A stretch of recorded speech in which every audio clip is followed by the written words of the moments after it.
ఈ భూమిని మింగే కుట్ర చేస్తా ఉన్నారు. ఈ భూమిని మాయ చేసే ప్రయత్నం చేస్తా ఉన్నారు. ఈ 200 ఎకరాలంటే ఇందాక సబితక్క అన్నారు, కిషన్ అన్న అంటున్నాడు ఇక్కడ 15 కోట్లకు ఎకరం ఉంటుంది సార్ అంటున్నారు. అంటే ఈ 200 ఎకరాలంటే 3000 కోట్ల విలువ కలిగిన భూమి.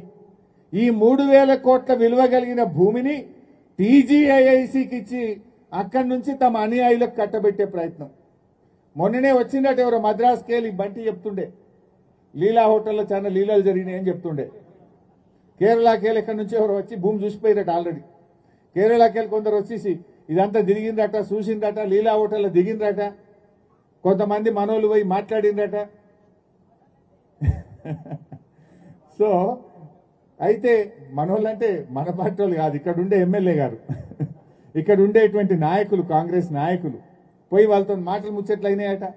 నేను అంటున్నా, రేవంత్ రెడ్డి గారు ఈ మార్కెట్ కడితే ఇక్కడ దాదాపు రోజు 25-30 వేల మంది రైతులు వస్తారు కదా. రోజు 25,000-30 వేల మంది రైతుల భవిష్యత్తు ముఖ్యమా? నువ్వు ఈ భూమిని 4 కంపెనీలకో 4 దళారులకో అడ్డదారిన కట్టబెట్టడం ముఖ్యమా? ఏది ముఖ్యము?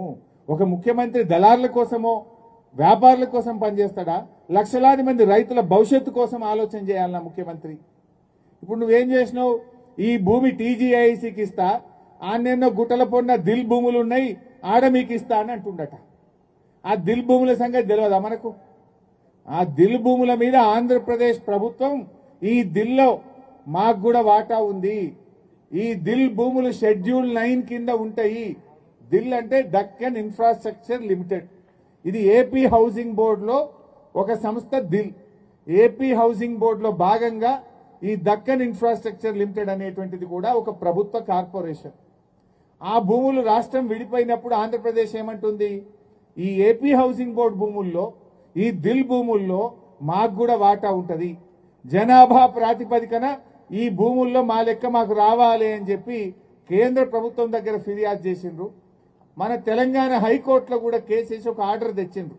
ఇలా థర్డ్ పార్టీ ఇంట్రెస్ట్ ను క్రియేట్ చేయొద్దు, థర్డ్ పార్టీకి భూములు కేటాయించొద్దు అని హైకోర్టు ఆల్రెడీ ఆర్డర్ ఇచ్చింది. ఆ భూములు ముట్టద్దు అని చెప్పినాక ఇప్పుడు ఏం చేస్తుండ్రు?